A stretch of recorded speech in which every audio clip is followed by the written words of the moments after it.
लाओ भाई चाय पिला दो गर्मा गर्म।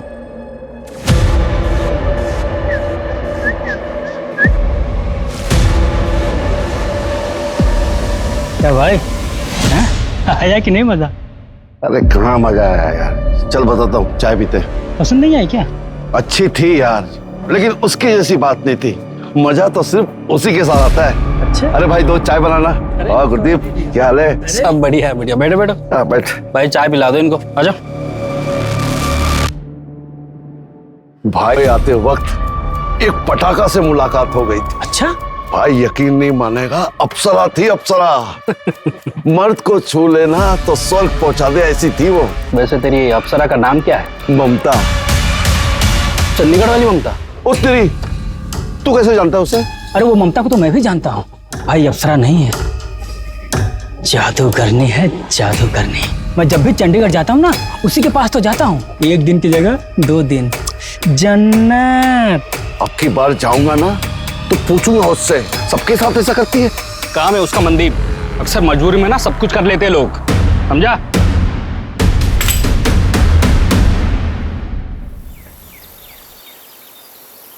रिमोट कहाँ है कमलप्रीत? हर वक्त मोबाइल में खेलती रहती हूँ, देखो तो रिमोट कहाँ है। अरे ममता पुत्र, ए देख ना, मेरा फोन नहीं चल रहा है। मम्मी ये तो हैंग हो गया है। तो ठीक कर देना पुत्र। ये ना ऐसे ठीक नहीं होता है। आप जब चार्टर्ड अकाउंटेंट का काम करती थी ना, तब से ये डब्बा फोन आपके पास। कब तक इसको यूज करोगे? रहने दे रहने दे। परेशान हूँ, रिमोट नहीं मिल रहा है, मेरी कोई सुनता ही नहीं है। अच्छा जी, ऐसा हो सकता है कि मैं अपने पापा की बात का जवाब ना दूं? आपको रिमोट चाहिए ना?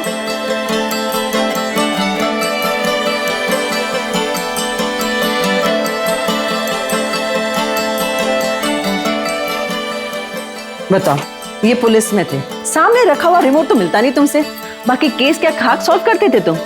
अपने जमाने का डैशिंग ऑफिसर था, तुम्हें क्या पता? अच्छा मेरे डैशिंग पापा, आपके इंसुलिन का टाइम हो गया।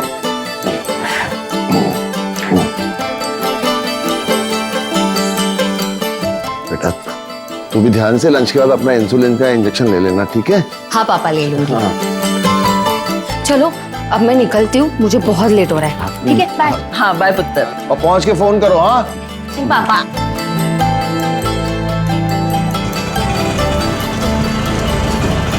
भैया बोरिवली स्टेशन।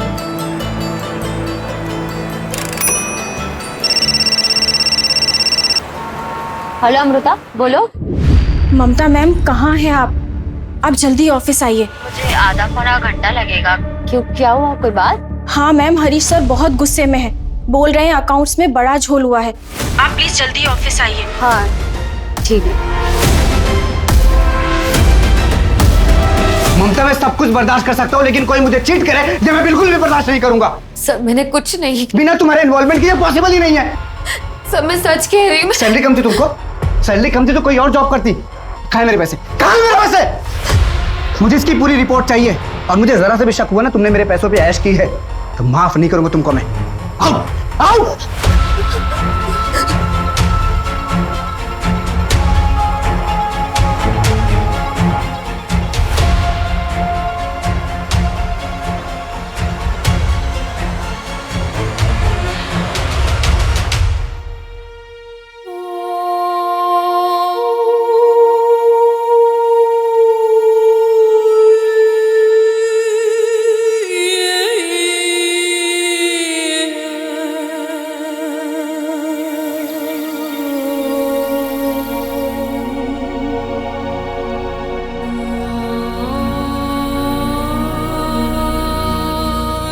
इंसुलिन तो मैंने दे दिया है, अब हार्ट चेकअप भी कर लो। लास्ट कब करवाया था? 1 साल हो गया पुत्र जी, अब तू ही समझा। मैं तो इनको ना समझा समझा कर थक गई हूँ। ठीक है, अगले हफ्ते करवा लूंगा। अगले हफ्ते नहीं, मैंने कल का अपॉइंटमेंट बुक कर दिया है आपका। कल मैं रहूं या ना रहूं, आपको जाना पड़ेगा। ठीक। मम्मी ये आपका फोन। तो बहुत बढ़िया हैगा। थैंक यू पुत्र जी, थैंक यू। मैंने सारी सेटिंग्स कर दी है, आपको कोई प्रॉब्लम नहीं होगी। ठीक है। चलो मम्मी पापा, मैं चलती हूँ, मुझे लेट हो रहा है। ठीक है बेटा। आप लोग अपना ख्याल रखना। संभाल के जाओ बेटा। बाय। बाय।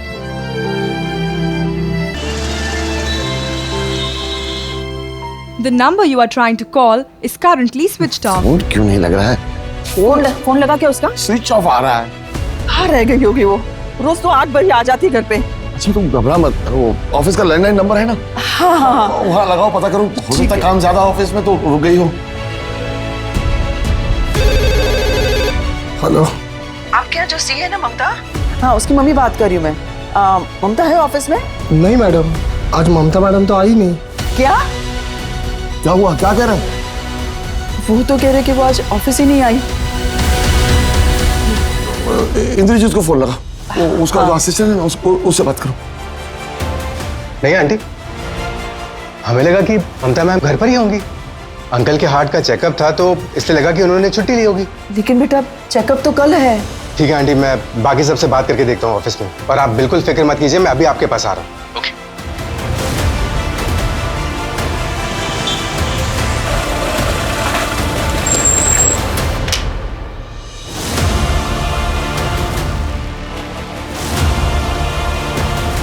क्या हुआ बेटा? कुछ बात हुई इससे? कुछ पता चला? आंटी, मैंने ऑफिस के सारे लोगों से पूछ लिया है, किसी को भी नहीं पता कि ममता मैम कहाँ है। अरे संभालिए। अंकल संभालिए अपने आप को। अंकल मैं ठीक हूँ बेटा, ममता को देखो कहाँ चली गई। अंकल, मुझे लगता है कि हमें पुलिस के पास जाना चाहिए। पुलिस? पुलिस क्यों? उसे थोड़ी कुछ हुआ है। इंद्रजीत सही कह रहा है, मुझे कुछ ठीक नहीं लगा। उसने इंसुलिन का इंजेक्शन भी नहीं लिया, बॉक्स भी फ्रिज में पड़ा हुआ।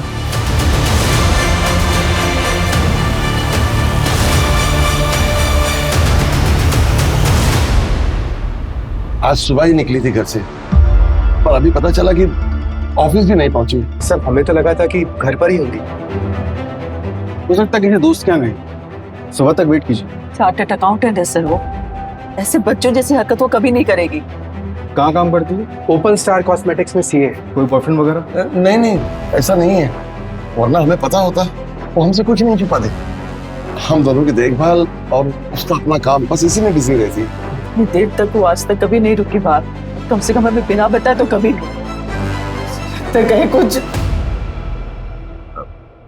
देखिए गोखले साहब, मैं भी डिपार्टमेंट से हूँ, रिटायर्ड हूँ, तो इतना तो जरूर जानता हूँ कि शुरू का टाइम लापता लोगों को ढूंढने के लिए कितना जरूरी होता है।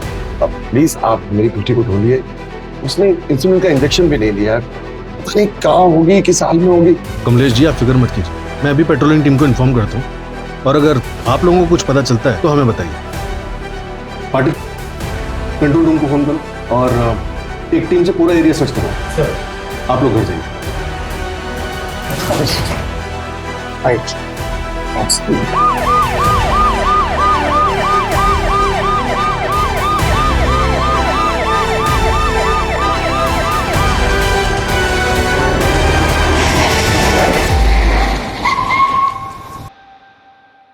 पाटिल, वो ममता सुतार मिसिंग केस को हाई प्रायोरिटी पे रखो। कमलेश जी एक्स कॉप है, सीनियर जूनियर मिला के कम से कम 10 कॉल आए होंगे मुझे रात में। सर, मैंने ऑलरेडी पता किया, ममता का फोन संतोष नगर के पास ही स्विच ऑफ हो।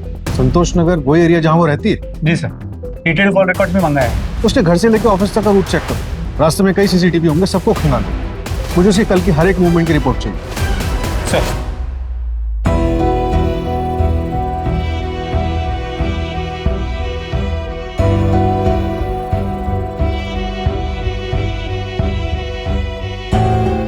हेलो, हाँ रवि, तुम्हारी ममता मैम से बात हुई है? नहीं, उनका कुछ पता नहीं चल रहा है।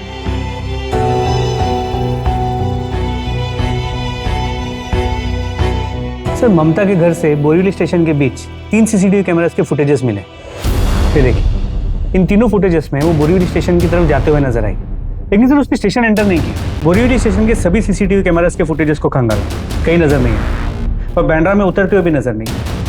मतलब बीच में कहीं गायब? जी सर।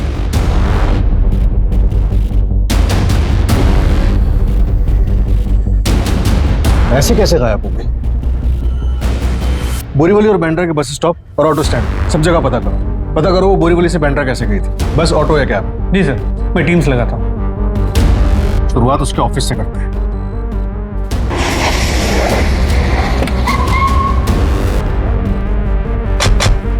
ममता घर से ऑफिस के लिए निकली लेकिन यहाँ नहीं पहुंची, क्यों? कुछ हुआ था क्या यहाँ पे उसके साथ? नहीं सर, ऐसा तो कुछ नहीं हुआ था।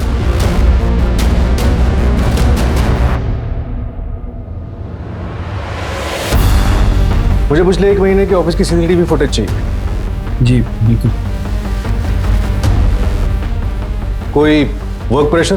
थोड़ा बहुत वर्क प्रेशर तो हर ऑफिस में होता है। हम तो बहुत अच्छी लड़की है सर, प्लीज ढूंढिए उसे। मेरे ऑफिस में जितना भी फाइनेंस का काम है सब वही संभालती है। कितने सालों से काम कर रही थी वो यहाँ? 4 साल। नाम क्या है तुम्हारा? चंदन मात्रे। यहाँ क्या करते हो? Office boy sir. अगर कुछ जानते हो ना तो बेझिझक बताओ। डर क्यों रहे हो? क्या हुआ, कुछ जानते हो तुम? कुछ बताना चाहते हो? सर वो 3 दिन पहले उनका बड़े साहब से झगड़ा हुआ था। पूरे 1 करोड़ का डिफरेंस है फाइनल अमाउंट में। कहाँ है मेरे पैसे?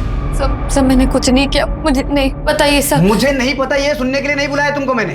तुम्हारा सिग्नेचर है हर एक पेपर पे। कहाँ है मेरे पैसे? आप सब मैं अकाउंट्स चेक करती हूँ, मुझे 3 दिन का टाइम है तुम्हारे पास। 3 दिन में मुझे मेरा पैसा वापस चाहिए। सर 3 दिन में इतने अकाउंट्स में कैसे देख? मुझे नहीं पता। 3 दिन में मुझे मेरा पैसा वापस चाहिए। अब कुछ चेक करने की जरूरत नहीं है। और अगर 3 दिन में मेरा पैसा वापस नहीं मिला ना तो याद रख। आओ आओ।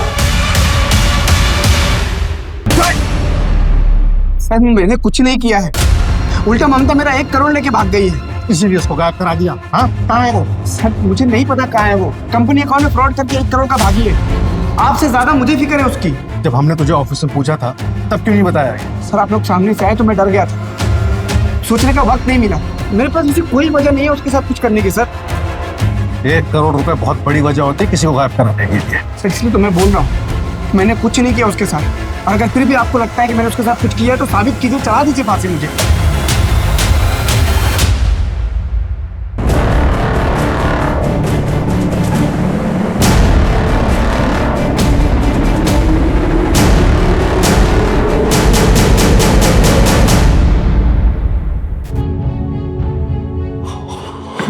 ममता, ममता, मेरे बच्चे।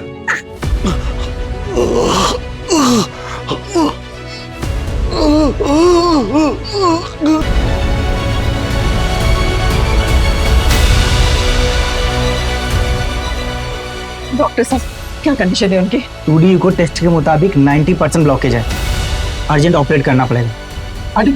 अरे संभालिए अपने आप, हम लोग हैं ना साथ में। रिलैक्स, ठीक हो जाएंगे अंकल। डॉक्टर साहब आप प्रोसीजर स्टार्ट करिए। सर पता चला है कि ममता पिछले हफ्ते चंडीगढ़ गई थी। कंपनी के काम से? नहीं सर, पर्सनल। दरअसल सुतार फैमिली की दिल्ली NCR में जमीन है, जिस पर ममता और उसके मामा नागेंद्र के बीच डिस्प्यूट चल रहा है। नागेंद्र जो चंडीगढ़ में रहता है वो उस जमीन को औने पौने वहां पे बेच देना चाहता है, पर इसके लिए ममता तैयार नहीं। बुलाओ उस नागेंद्र को। सर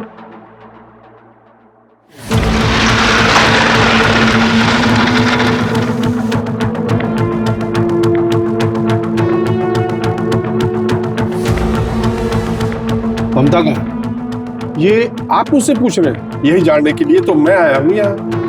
प्रॉपर्टी डिस्प्यूट था ना आप लोगों का? हाँ नहीं, अभी भी है। पिछले हफ्ते आई थी वो, समझाया उसे पर मानी नहीं। फिर तो काफी बड़ा झगड़ा हुआ होगा। अब यहाँ के लिए झगड़ा कह सकते हैं, हमारे यहाँ तो बात ही वैसे करते हैं। मैंने भी बस उसे समझाया ही था, पर अभी वो नादान बच्ची है, दुनिया देखी नहीं है उसने। मामा जी ये चिल्लर के भाव तो मैं अपना प्लॉट नहीं बेचूंगी। मार्केट में क्या रेट चल रहा है मुझे अच्छे से पता है। और अगर आपको इतनी जल्दी है तो आप अपना हिस्सा बेच दो। अरे पूरी जमीन के लिए खरीदार मिल रहा है, अद्दे के लिए मिलता तो तेरे से बात करने की नौबत ही नहीं आती। और कमलप्रीत कहाँ है? वो क्यों नहीं आती बात करने? तू बच्ची है अभी, कुछ नहीं समझती। बच्ची नहीं हूँ, सीए हूँ मैं मामा जी, और मम्मी ने अपना हिस्सा मेरे नाम कर दिया है। अब भूलिए मत कि अब मैं साइनिंग अथॉरिटी हूँ, और जब तक मुझे कोई अच्छी डील नहीं मिल जाती मैं साइन नहीं करूंगी। और हाँ, मैं वापस जा रही हूँ, यही बताने आई थी। वो कब चली आई पता भी नहीं लगा। वो जैसी भी है तो मेरी बहन की बेटी ही ना, और मेरी भी बेटी जैसी है। प्लीज ढूंढिए उसे सब। वही कर रहे हैं।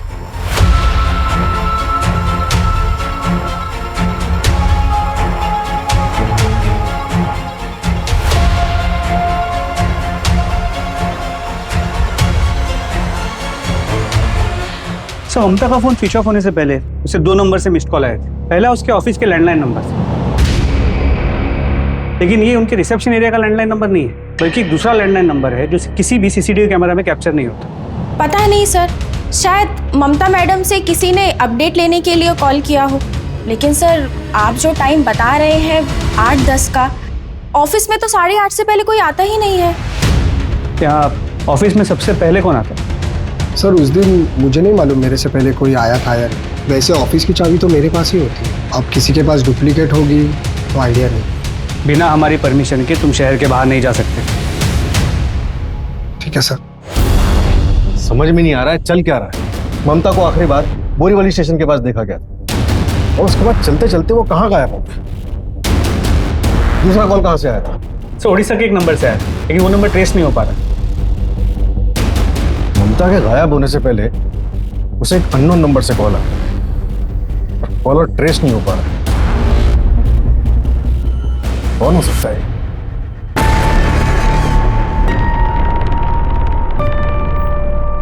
ममता, आई कैन अंडरस्टैंड।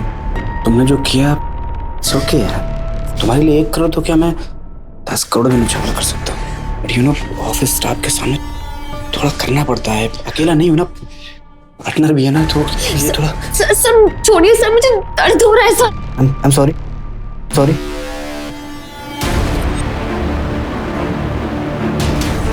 तो शादी कर लो, पोजीशन दे दूंगा और जिंदगी भर ऐश करोगे तुम। लाइफ सेट हो जाएगी तुम्हारी। सर छोड़िए सर, सर अब शादीशुदा है, अब बच्चा अभी क्या बोल रहे हैं? क्या मतलब है तुम्हारा कि मैं शादीशुदा? तो क्या हुआ? तुम क्या करती हो? तुमको क्या लग रहा है मुझे पता नहीं है? सब पता है मुझे। इतनी कम उम्र में मेरे पार्टनर ने तुमको सीए बनाया, उसके साथ तो जरूर तुम सोई।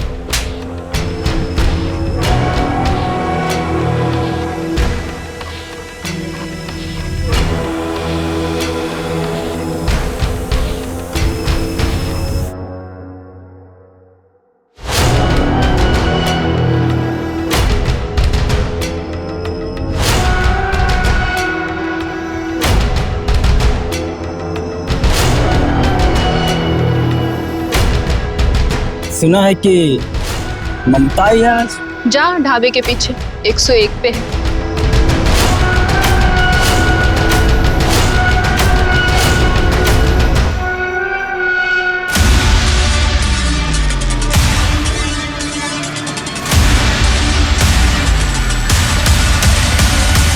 आइए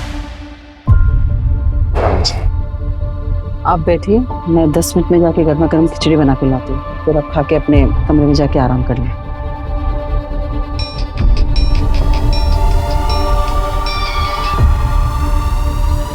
हेलो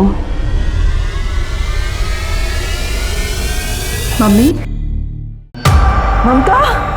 मम्मी मैं ठीक हूँ, आपको मेरी चिंता करने की कोई जरूरत नहीं है। और पापा से कहना अपना ख्याल रखे। ममता तू कहाँ है बता रहा, तू कहाँ चली गई है बेटा? मम्मी मैं जहाँ भी हूँ ठीक हूँ। कहाँ है बेटा बता, मैं आता हूँ लेने तुझे। बता बेटा कहाँ है तू? हेलो ममता। ममता ऐसा हो सकता है कि मैं अपने पापा की बात का जवाब ना दूं? ये सब क्या हो रहा है? कहाँ चली गई मेरी बेटी? कहाँ है ममता? सब आराम से टेंशन मत लीजिए प्लीज। क्या क्या बोला उसने? मैं जहाँ हूँ वहाँ ठीक हूँ? हाँ सर। इसका मतलब वो अपनी मर्जी से गई? फिर तो कोई केस ही नहीं बनता। हमने आपसे पहले ही कहा था कमलेश, इस उम्र में अक्सर ऐसा होता रहता। नहीं, फोन उसने जरूर किया था, लेकिन जो कुछ बोला वो अपनी मर्जी से नहीं बोला। ऐसा क्यों लग रहा है आपको? क्या वो डरी हुई साउंड कर रही थी? नहीं, लेकिन ऐसा हो नहीं सकता कि वो मेरे सवाल का जवाब ना दे। हो सकता है किसी ने उससे जबरदस्ती बुलवाया। मुझे शक है कि वो कहीं फंसी। कमलेश जी, शक के मर्ज की कोई दवा नहीं।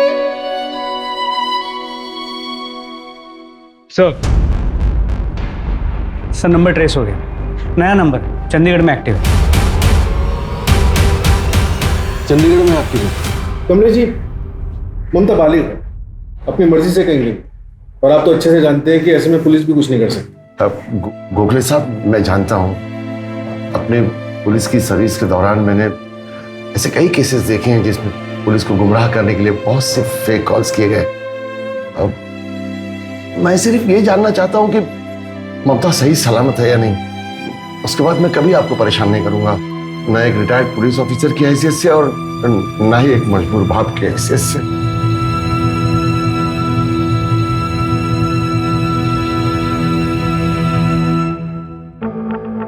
सर काफी धक्का लगा, उम्मीद नहीं की होगी कि उनकी बेटी ऐसा करेगी। पाटिल एक काम करो, चंडीगढ़ पुलिस से कांटेक्ट करो, देखो क्या पता चलता है। लेकिन सर, ओके सर।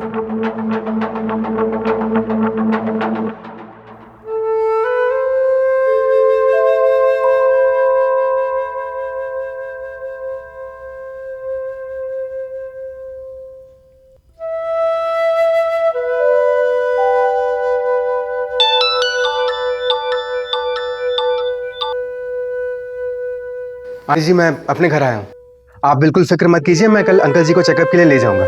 ठीक है बेटा। जी।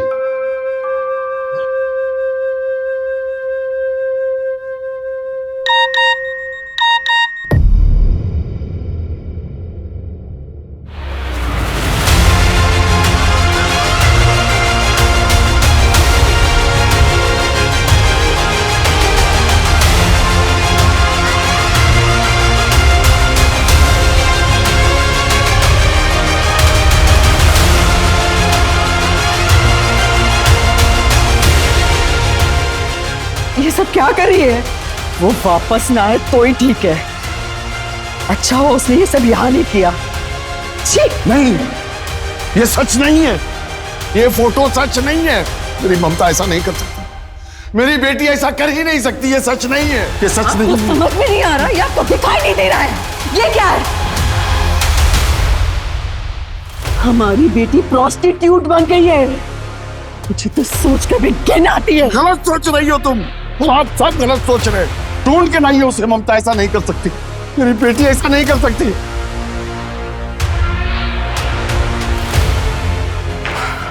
अजीब बात है पाटिल, कोई कम पढ़ी लिखी ना समझ लड़की होती तो मैं समझ भी सकता, लेकिन ये।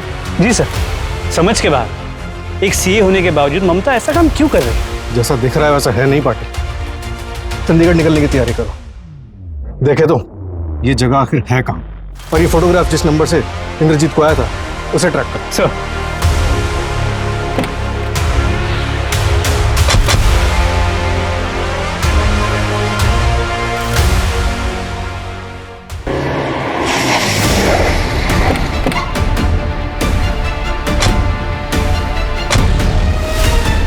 यही ढाबा है, आसपास पूछताछ करो।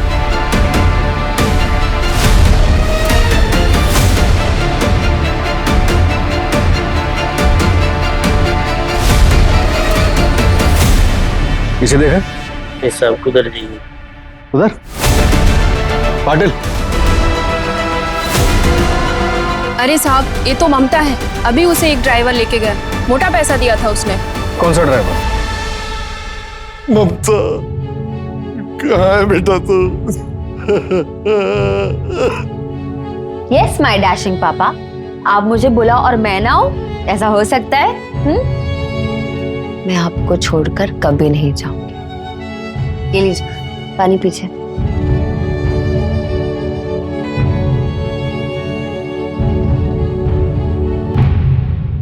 ममता, ममता, ममता, बच्चे, ममता, ममता। साहब ममता तो वेंकट के साथ चली गई। कौन वेंकट? वो आंध्रा का ट्रक ड्राइवर है साहब। ये वेंकट का नंबर एड्रेस सब कुछ चाहिए हमें। नंबर और एड्रेस हम लोग नहीं रखते साहब, क्या है ना, हमारा पूरा धंधा कैश पे चलता है ना, कस्टमर से हम लोग पहले कैश ले लेते ना, इसलिए एड्रेस सब नहीं रखते हम लोग। ममता के बारे में और कुछ बता सकते हो? वो यहाँ पे कब से? कई लड़कियां आती जाती है साहब, लेकिन हाँ, ममता जब यहाँ नई नई आई थी ना, उसने मुझे एक बात बोली थी। उसके माँ बाप उड़ीसा में रहते हैं। मैं उड़ीसा से हूँ, माँ बाबा दोनों उड़ीसा में। यहाँ चंडीगढ़ में ना कोई लफड़ा नहीं होगा, मैं गारंटी लेती हूँ। ठीक है। उड़ीसा? मर गई है वो हमारे लिए। आज के बाद कोई भी इसका नाम नहीं लेगा इस घर में। क्या कर रही है कमलप्रीत? अगर यही सब करना था तो नाटक क्यों कर रही थी हमारे साथ? को सब बना मटी इस दुनिया में, कोई किसी का नहीं रहता। आज के बाद कोई इस घर में इसका नाम नहीं लेगा, समझे? तो क्या कर रही है कमलप्रीत? ममता वापस आएगी, हमारी बेटी सही सलामत वापस आएगी। आप चुप करिए और तोड़ दीजिए अपना ये भ्रम। इस घर में और हमारी जिंदगी में रहने के लायक नहीं है वो।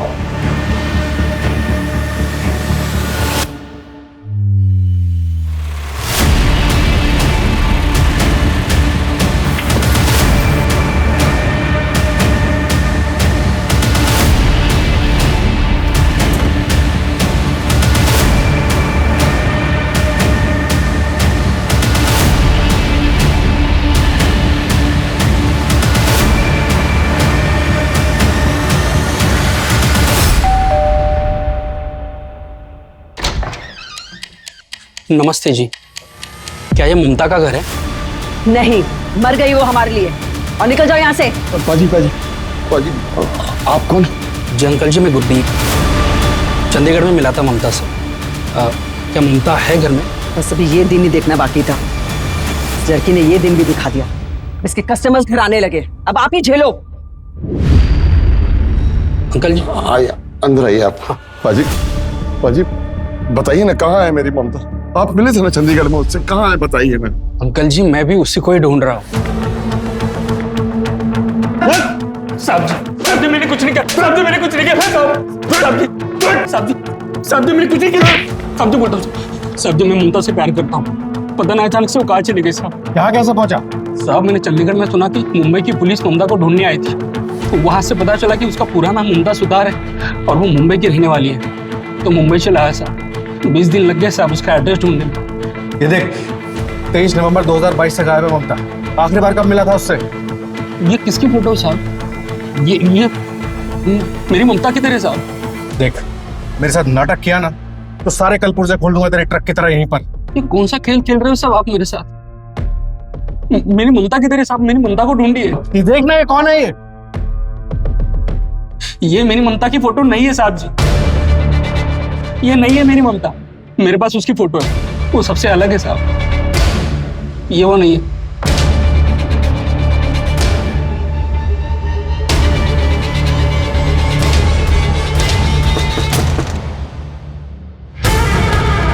कैसी है तू ममता?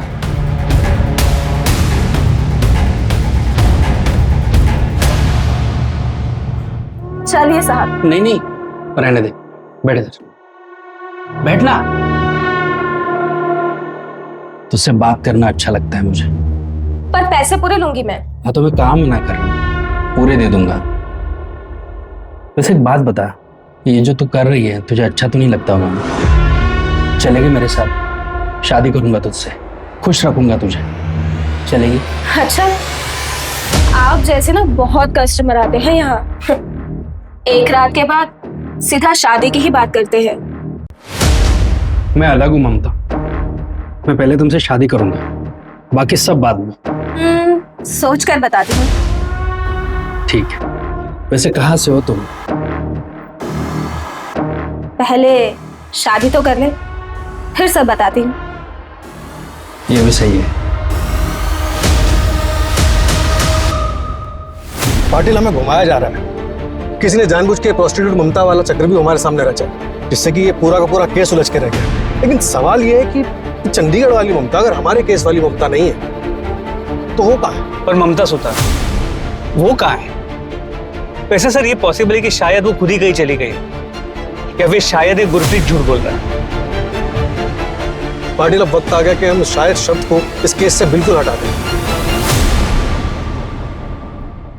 क्या हुआ? क्या सोच रहे? पाटिल, मैं सोच रहा हूँ कि 1 महीना गुजर चुका है और ममता अभी तक अपने घर वापस नहीं आई है। मुझे डर है कहीं वो जिंदा है भी या नहीं।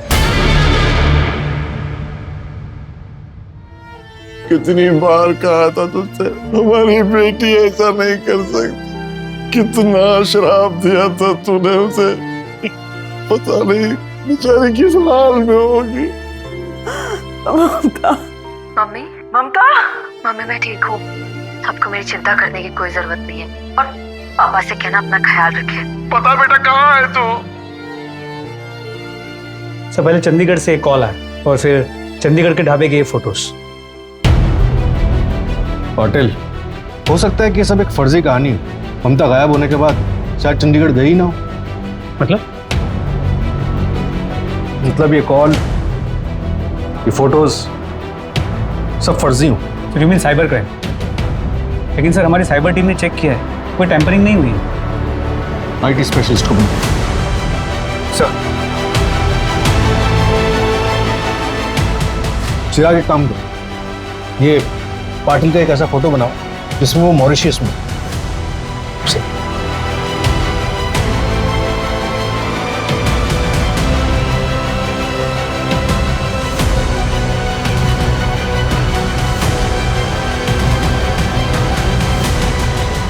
अब एक काम करो, पाटिल का एक ऐसा वीडियो बनाओ जिसमें वो बोल रहा है मैं ठीक हूं, आप कैसे हो?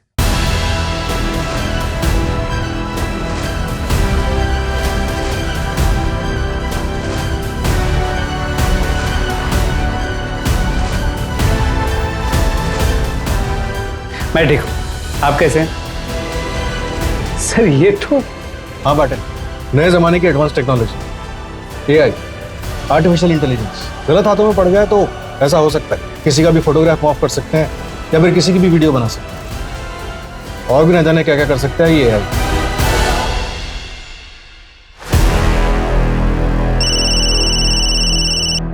हेलो साहब, यहाँ बीच में कुछ मिला है, जल्दी आइए आप लोग। ठीक है, हम आ रहे। कामले बीच की तरफ लो।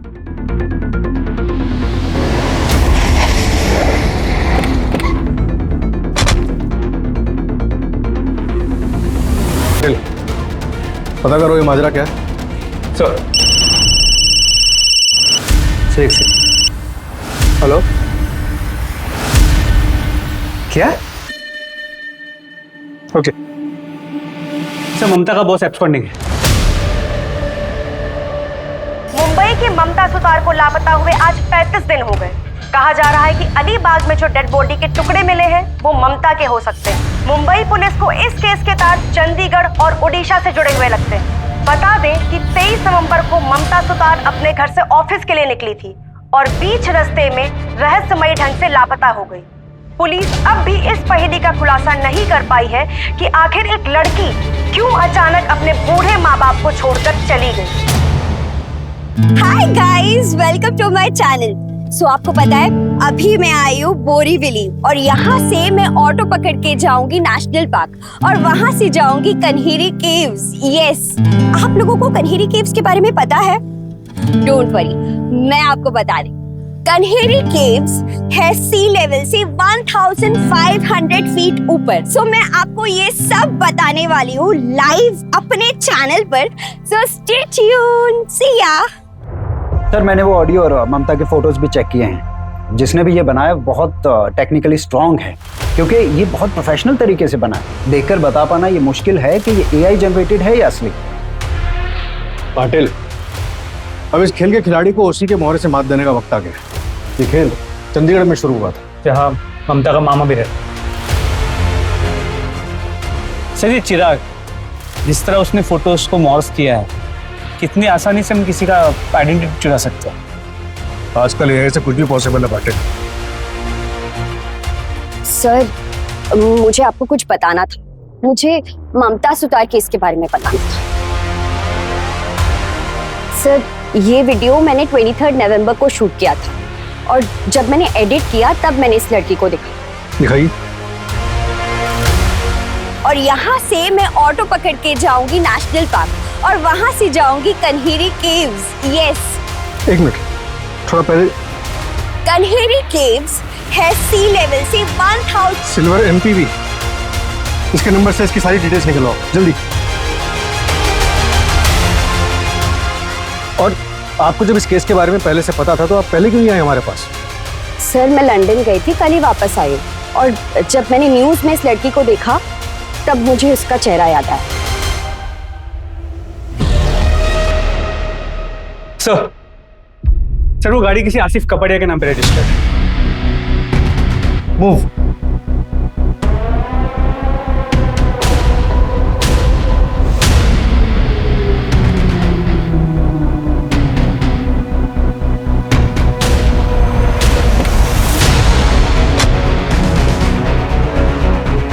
सर, आतिश कपाड़िया एक IT इंजीनियर है MNC, अभी घर से ऑफिस के लिए निकला। जल्दी चलो, ओवरटेक करो से जल्दी, आगे चलो, फास्ट फास्ट फास्ट, यस।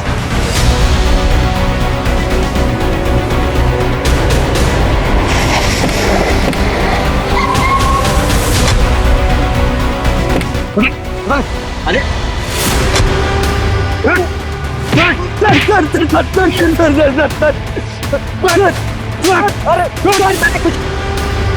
मैंने कुछ नहीं किया सर, हुआ क्या सर? ममता सुतार कहाँ है वो? कौन ममता सर? कौन ममता? ये संतोष नगर का है। आखिरी बार तेरी गाड़ी में देखी थी, बोल कहाँ है वो? सर ये गाड़ी मेरी है, लेकिन नहीं जानते वहाँ कैसे पहुंचे सर। तलाशी उसी गाड़ी। सर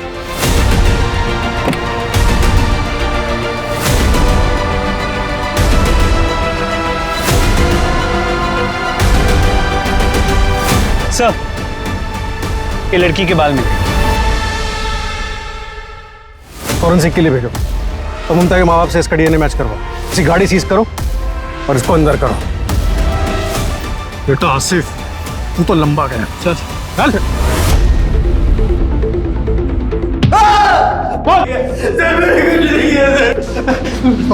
कहाँ है ममता? क्या किया तूने उसके साथ? मैं नहीं जानता इतना थोड़ा इसे, लेकिन फिर भी ये कह रहा है कि कुछ नहीं पता। सर, हो ही नहीं सकता। CCTV कैमरा में साफ ममता उसकी गाड़ी में बैठते हुए नजर आई। उसके कार की डिक्की में बालों के सैंपल भी मिले। मोटी चमड़ी, जब तक मुंह नहीं खोलता तोड़ते रहो इसे। और वो अलीबाग से जो बॉडी के पार्ट्स मिले थे उसका क्या हुआ? सर, इसे फोरेंसिक के लिए भेजा। जैसे ही रिपोर्ट आता है मैं कोऑर्डिनेट करता हूँ। Sir excuse. हेलो, क्या उसी कंपनी में तो ममता भी काम करती है? पूरी हिस्ट्री निकालो उसको। सर, इस आसिफ का बैकग्राउंड चेक करने बोला था। पता चला उसकी वाइफ ओपाल कॉस्मेटिक्स में काम करती है, ममता के ऑफिस में। कौन है इसकी वाइफ?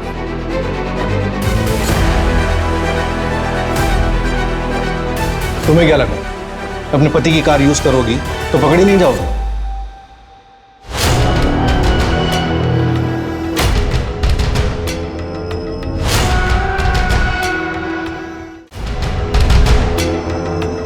Hello ma'am.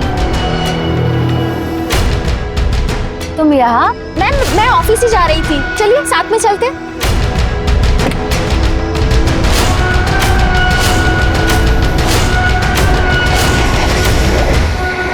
यहाँ क्यों रोक दिया? एक्चुअली एक फ्रेंड को पिकअप करना है।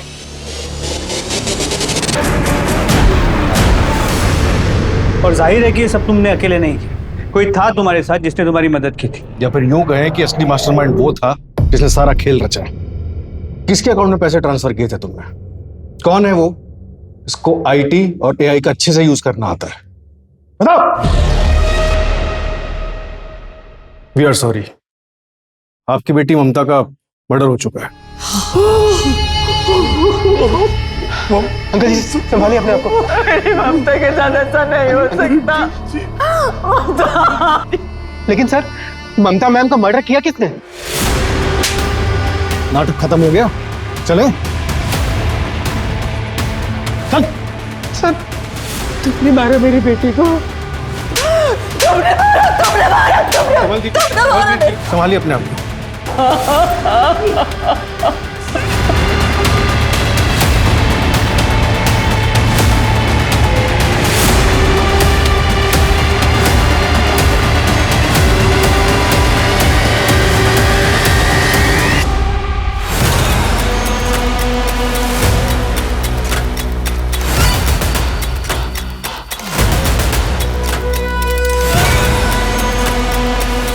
मैं 3 साल पहले चंडीगढ़ गया।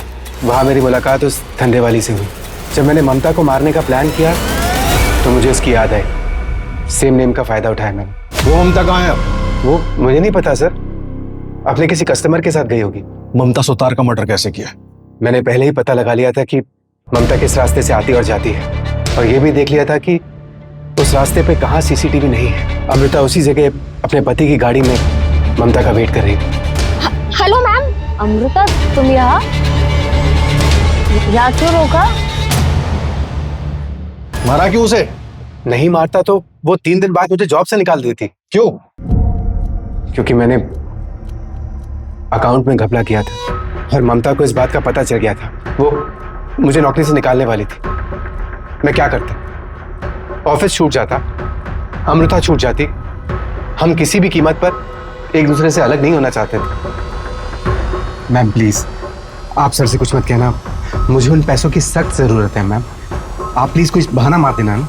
तुम्हारा दिमाग खराब हो गया इंद्रजीत। तुम्हारी वजह से सर मुझ पर इल्जाम लगा रहा है। मैं इतना बड़ा रिस्क नहीं ले सकती।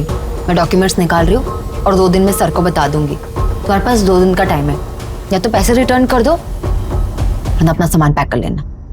Ma'am ma'am ma'am please.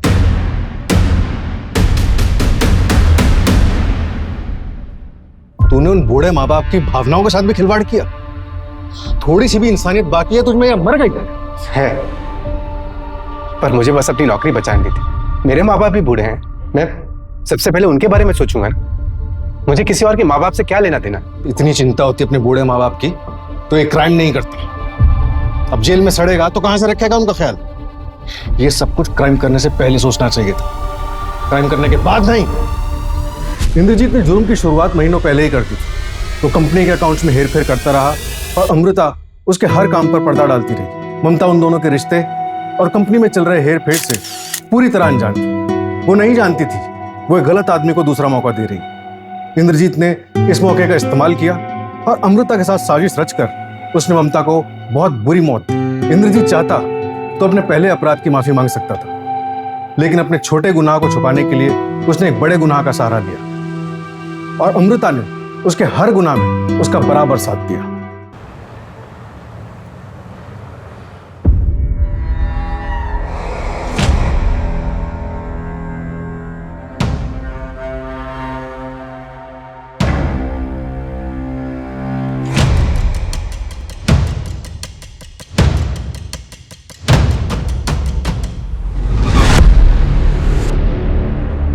Rustam, Rustam कमरे में कोई है? रुस्तम, अरे क्या?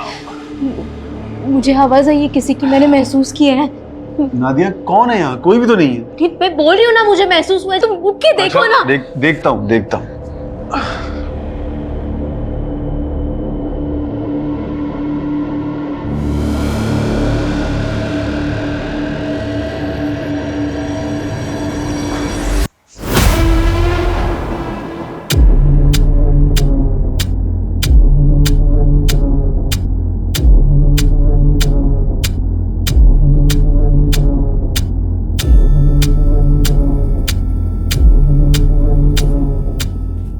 क्या हुआ? कोई था क्या? अरे है तो कोई नहीं, लेकिन मेन डोर खुला हुआ है और करीम भी अपने रूम में नहीं है। पता नहीं कहाँ चला गया। नादिया, मैं उसे ढूंढ के लाता हूँ। अरे सुनो,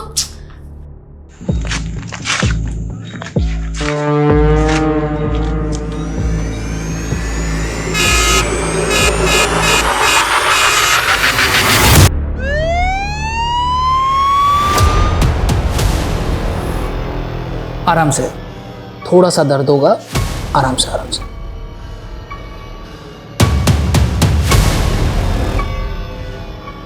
डॉक्टर साहब, ये मेरा भाई नहीं है, मेरे बेटे की तरह है। समझ में नहीं आ रहा इसको कैसे संभालूं। रात बिरात कहीं भी कभी भी उठकर बाहर चला जाता है और भटकता फिरता है। रुस्तम, करीम को फिजिकल ट्रीटमेंट के साथ साथ मेंटल ट्रीटमेंट की भी जरूरत है, क्योंकि अब नींद की गोलियां भी इसे सुला नहीं पा रही। आई थिंक कोई बात है जो इसे डिस्टर्ब कर रही है। जीना हराम हो गया उस करीम के चलते। और ये रुस्तम है कि उसकी फिक्र में घुले ही जा रहे। अब तो ऐसा लगता है कि हम मियाँ बीवी का काम बस यही बचा है कि हम उस करीम की चौकीदारी करते रहें।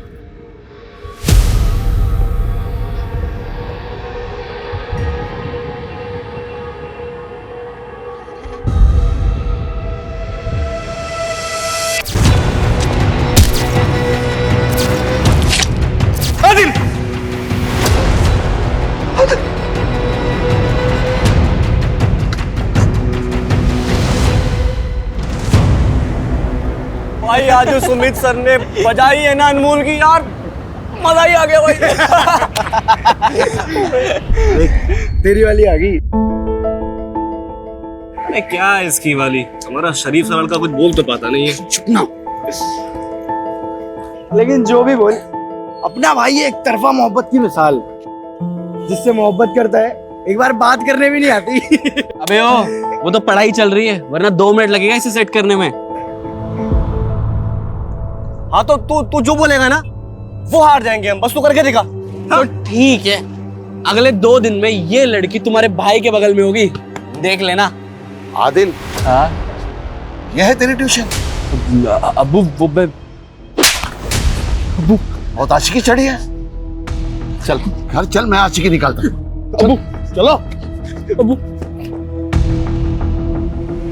मवाली बनेगा, मवाली बनेगा। अगर इस बार डिग्री नहीं मिली तो अपने हाथों से गला दबाऊंगा तेरा। जान से मारूंगा तुझे। क्या ये क्या कर रहे हैं आप? ऐसे कोई जवान बेटे पे हाथ उठाता है क्या? ऐसा कुछ भी नहीं करेगा ये इस बार फेल नहीं होगा। मैं कह रही हूँ ना, माफी मांगना अपने अब्बू से, माफी मांग। अबू हमें माफ कर दीजिए, आइंदा ऐसा नहीं होगा। ऐसा वैसा नहीं, कैसा भी नहीं होना चाहिए। मैं तो यही मैयत गाड़ूंगा तेरी, समझा? ऐसा कुछ भी नहीं करेगा ये। तू जा अपने कमरे में जा और पढ़ाई कर, जा। लगता है इसके अब्बू ने अच्छे से श्रृंगार करके भेजा इसको। नहीं रोशन, लगता है उनको बहू पसंद नहीं है। नहीं यार, वो तो सिर्फ एक जरिया है, असल गुस्सा तो उन्हें मेरे खराब रिजल्ट पे आया है। 3 साल से डिग्री अटकी हुई है, उसी का बदला लिया है। तो आदिल डिग्री क्लियर कर, नहीं तो जिस हिसाब से बड़ा उतरी है ना, अगली बार उतरी ना तो टिकट कट जाएगा तेरा। वही सोच रहा हूँ यार, क्या करूं। यस, आ गया आइडिया।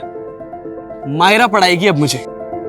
भाई इसका इश्क का भूत अभी भी नहीं उतर रहा भाई। अरे अभी भी ख्वाब देख रहा है उसके यार। ये उतरेगा जब इसका बाप इसके ख्वाबों में घुस के इसकी चमड़ी उधेड़ेगा ना, तब सारा भूत उतरेगा। देखो जो भी करना है करने दो, मुझे रोक नहीं पाएंगे। अभी ये दिखा अपना कारनामा, ये जा। कब से इंतजार था इस मंजर का, अब जो कुटाई होगी ना काबिले तारीफ होगी। अबे रोशन क्या तकलीफ है तेरी, क्यों मनहूसियत फैलाता रहता? हाय मायरा, 1 मिनट बात कर सकता हूँ? बोलो।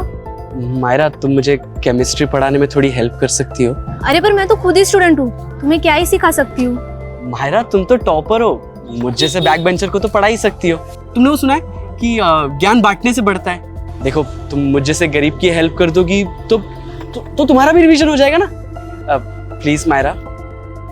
अच्छा ठीक है, कल कॉलेज के बाद से शुरू करते हैं। चलेगा, थैंक यू।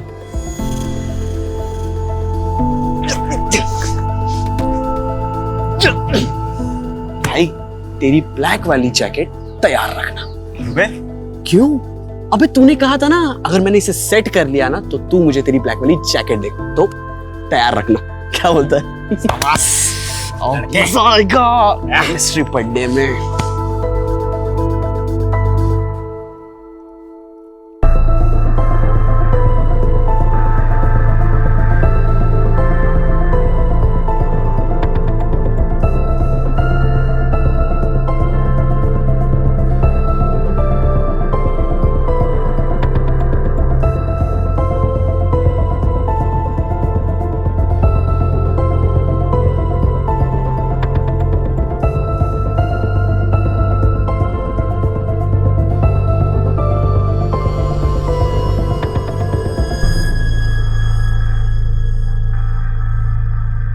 देखिए आदिल अब बच्चा नहीं रहा, अब उसके साथ इतनी सख्ती से क्यों पेश आते हैं? उसके अच्छे के लिए, ताकि वो सही रास्ते पे रहे। लगाम ढीली छोड़ी तो आवारा फिरने लगेगा, और मैं कभी ये बर्दाश्त नहीं कर सकता कि उसकी वजह से मेरे नाम या मेरी इज्जत पे कोई आंच आए। अम्मी अब्बू। क्या बात है, किस बात की खुशी है? अम्मी अब्बू, हमें जिस सब्जेक्ट में कंपार्टमेंट थी ना उसमें हमारे बहुत अच्छे मार्क्स आए और इस बार तो डिग्री मिल ही जाएगी। 3 साल में तो गधे भी पास हो जाते हैं। तुम्हें खुश नहीं शर्मिंदा होना चाहिए।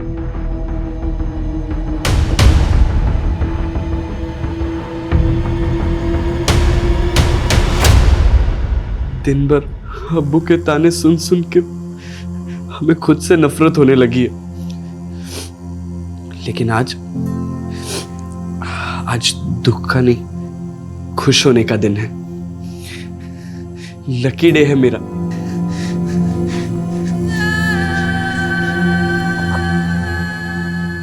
तुम मेरे लाइफ में गुड लक बन के आई हो, मैं तुम्हें अपने से दूर नहीं होने दूंगा। बहुत जल्दी ही मैं तुम्हें अपने दिल की बात बताऊंगा, प्रपोज करूंगा,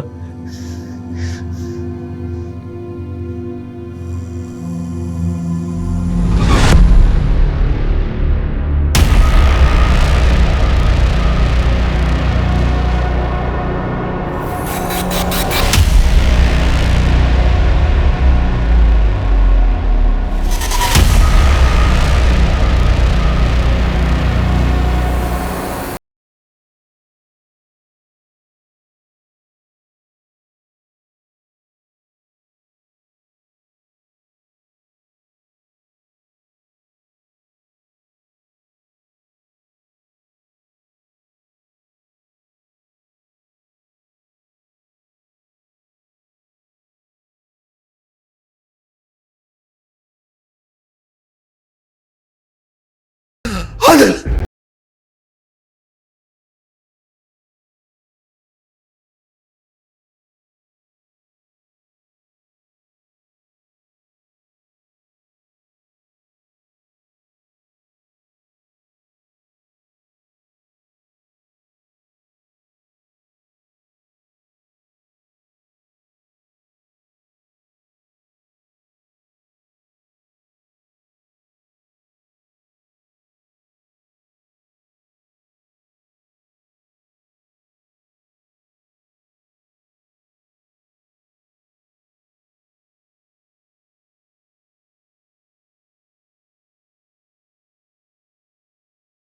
मुझे, अरे आप समझ क्यों नहीं रहे हैं? मुझे सीनियर इंस्पेक्टर से बात करनी है। अगर आप नहीं करवाएंगे तो मैं खुद उनसे बात कर लूंगा। कहाँ है उनका कैबिन? कहाँ है उनका? हाँ? अरे क्या बदतमीजी है ये, हैं?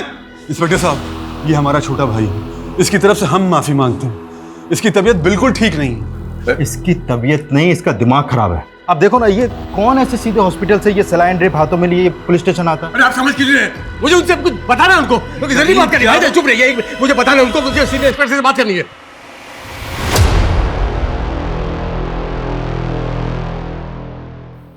हाँ बोलो। सर, मुझे कुछ कन्फेस करना है। मैंने 21 साल पहले अपने दोस्त का मर्डर किया था। What? तुमने 21 साल पहले अपने दोस्त का मर्डर किया था? तुम ये बताने के लिए आए हो? हाँ, यही बोला मैंने। आप मेरी बात को रिपीट क्यों कर रहे हैं सर? आप मेरी बात समझ नहीं रहे। शांत हो जाओ, शांत हो जाओ। आप बैठो, बैठो इधर, बैठाइए इसे, बैठाइए। आप बैठ जाओ, बैठो करीब, बैठो। ये लो, पानी पियो। पानी पी लो बेटा। सर, इसकी फैमिली ने बताया कि इसकी दिमागी हालत बिल्कुल ठीक नहीं है। एक काम करते हैं, इसकी तसल्ली के लिए इसकी रिपोर्ट लिख लेते हैं और फिर इसको वापस हॉस्पिटल भेज देते हैं ताकि इसका इलाज हो पाए। मुझे भी ऐसे ही लग रहा है, पर फिर भी हम इसकी बातों को इग्नोर नहीं कर सकते कुमार। एक बार बात करते हैं, देखते हैं और क्या कहानी सुनाता है। Right sir. चलो, हमने मान लिया कि तुमने अपने दोस्त का मर्डर किया था। तुम्हारे दोस्त का नाम क्या था? आदिल। तो मर्डर हुआ, बात पुलिस तक नहीं पहुंची? 21 साल पहले पुलिस ने इन्वेस्टिगेट नहीं किया? नहीं, पुलिस को मर्डर के बारे में कुछ पता नहीं चला सर। ओके, पुलिस को कुछ पता नहीं चला। और उसकी फैमिली, उनको भी नहीं पता चला कि उनके बेटे का मर्डर हो गया? नहीं, उनको भी इसके बारे में कुछ पता नहीं चला। अच्छा, वैसे तुमने अपने दोस्त को मारा क्यों?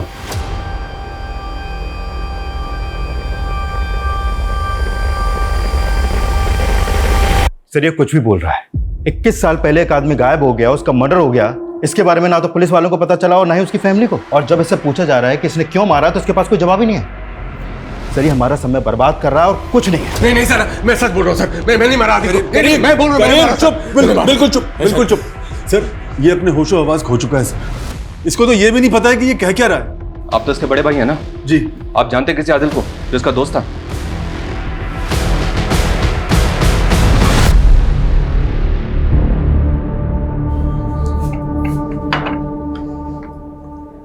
मैं सोच रही थी कि आदिल को वापस बुलाना चाहिए। एक ही तो औलाद है हमारी, उसके बिना बिल्कुल अच्छा नहीं लगता। वो जहां भी है खुश है, उसे वहीं रहने दो। तुम क्यों उस पर बूढ़े माँ बाप की जिम्मेदारी थोपना चाहती हो?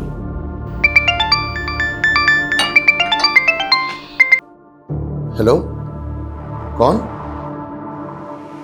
क्या? जी मैं आ रहा हूँ। किसका फोन था? वो पुलिस स्टेशन से फोन आया था, उन्होंने मुझे वहां बुलाया। पर क्यों? पता नहीं, ये तो वहां जाकर ही मालूम होगा। मैं कुर्ता पहन के।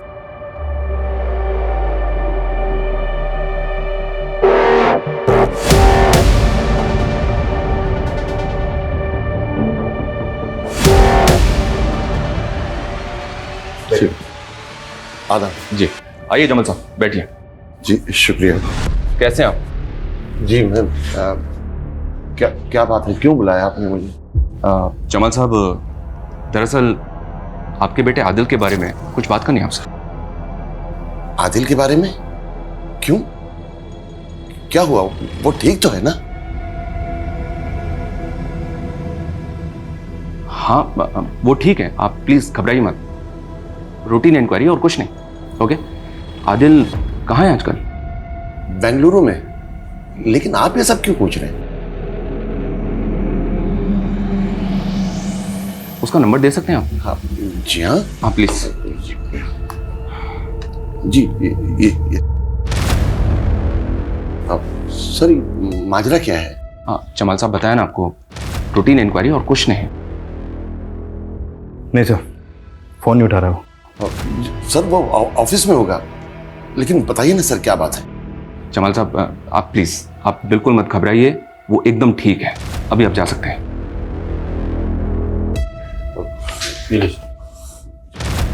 खुदा हाफिज। हाँ खुदा हाफिज।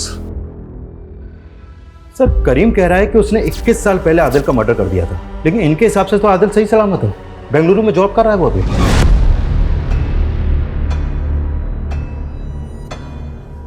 ये तो समझ नहीं आ रहा कुमार कि ये करीम एक ऐसे आदमी का मर्डर जबरदस्ती कबूल रहा है जो शायद कभी हुआ ही नहीं है।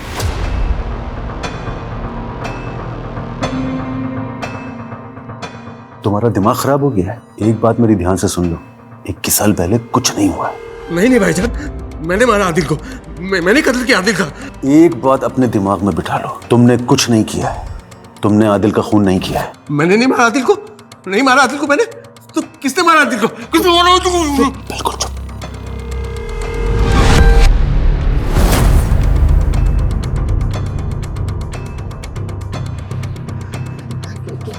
क्या हुआ? क्यों बुलाया था पुलिस वाले ने? कुछ नहीं, ऐसे ही रूटीन पूछताछ के लिए बुलाया था। आदिल के बारे में पूछ रहे थे। आदिल के बारे में? क्या हुआ? वो ठीक है ना? मैं एक काम करती हूँ, उसे फोन करके पूछती हूँ वो ठीक है कि नहीं। कोई जरूरत नहीं है, कहा ना रूटीन पूछताछ के लिए बुलाया था। अब पुलिस उसे फोन करके परेशान कर रही होगी, अब तुम परेशान करोगी। कोई जरूरत नहीं है उसे तंग करने की। माँ के दिल को तसल्ली मिल जाती है अगर उसका बेटा ठीक हो तो। सबसे पता चला है इस्माइल बेंगलुरु गया है, मेरा दिल ही घबरा रहा है। अब तो जानते हैं ना उसकी नीयत कैसी है। आंटी आपके हाथ के सेवइयों का जवाब नहीं। भुक्कड़, मुझे पता है तुझे और चाहिए। हाँ टेंशन मत ले। होशियारी करेगा तू मेरे साथ? हाँ साइन करेगा कि नहीं बोल? ज्यादा शानपत्ती नहीं करना, समझा? मैं बोल रहा हूँ, समझा? एक मिनट, कौन हो तुम? तुम मेरी मर्जी के खिलाफ मुझसे कुछ भी नहीं करवा सकते। मैंने एक बार कह दिया ना, मैं दस्तखत नहीं करूंगा मतलब नहीं करूंगा। मर्जी अपनी मर्जी की बत्ती बना। और आखिरी बार बोल रहा हूं, 1 महीने के अंदर इन सारे पेपर्स पे साइन चाहिए मेरे को, वरना उसके बाद जो भी होगा उसका जिम्मेदार तो खुद होगा। अब वो ये है कौन और आपको धमकी क्यों दे रहा है? अच्छा तो ये है नवाबजादे, नवाब साहब के। ए बेटा ना, अरे बात करना।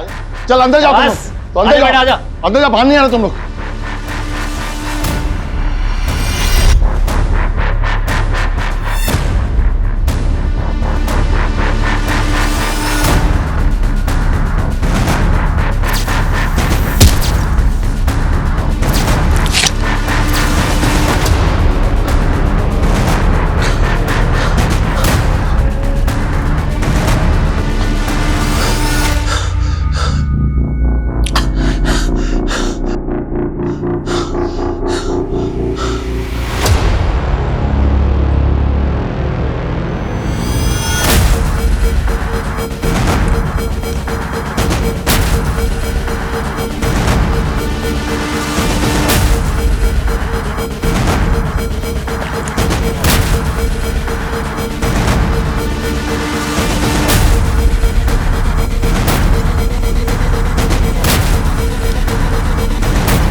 मैं बोल रहा हूँ सर, मैंने ही आदिल का मर्डर किया, अपने इसी हाथों से मारा है उसे। आप मेरी बात का विश्वास क्यों नहीं कर रहे? आप मुझे अरेस्ट क्यों नहीं कर रहे सर? करीम, जो मर्डर तुमने 21 साल पहले किया था, आज क्यों कन्फेस कर रहे हो उसे? रीजन क्या है? नींद नहीं आती मुझे सर। वो आदिल मुझे सोने नहीं देता, जिंदा मुर्दा 24 घंटों मेरी आंखों के सामने रहता है सर। आदिल जिंदा है, उसे कुछ नहीं हुआ है, वो ठीक है एकदम। बेंगलुरु में है। नहीं सर, बेंगलुरु नहीं, वो यहाँ आदर्श नगर में है। 21 साल पहले मैंने खुद उसकी लाश को अपने हाथों से दफनाया था।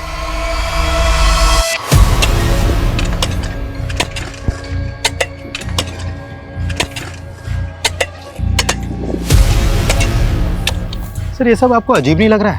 जिसने 21 साल पहले मर्डर करके उसको इतनी सफाई से छुपाया, फिर वही 21 साल बाद आकर खुद को मर्डर साबित करने के लिए इतना कुछ कर रहा है। एक मिनट रुको, कुछ भी नहीं है। क्या? कुछ भी नहीं है यहाँ पे, इधर आओ, इधर आओ। यहाँ तो कुछ भी नहीं है। अब ऐसे कैसे हो सकता है सर? 21 साल पहले मैंने खुद हाथों से दफनाया था सर। अरे दफनाया था तो कहाँ है वो? यहाँ तो कुछ भी नहीं है। तुम्हारे सामने खुदवाया ना, है वो यहाँ पे? नहीं ना? सर इधर आइए, इधर मेरे साथ आइए सर, आइए यहाँ आइए। यहाँ हम दोनों यहाँ मिले थे सर, फिर यहाँ से वो भागा, यहाँ भागा, यहाँ पर भागा सर। मैं इसको यहाँ पकड़ा सर पे वार किया। सर मुझे समझ में नहीं आया क्या करूँ। इधर से पकड़ा, हाथ से पकड़ा। अरे दफना दिया था तो कहाँ गया वो? यहाँ तो कुछ भी नहीं है। अच्छा चलो ठीक है, हम मान लेते हैं कि तुमने उसको मार के यहाँ पे दफना दिया, तो तुमने उसको मारा क्यों? मोटिव क्या था तुम्हारा? बोलो, क्या मोटिव था तुम्हारा?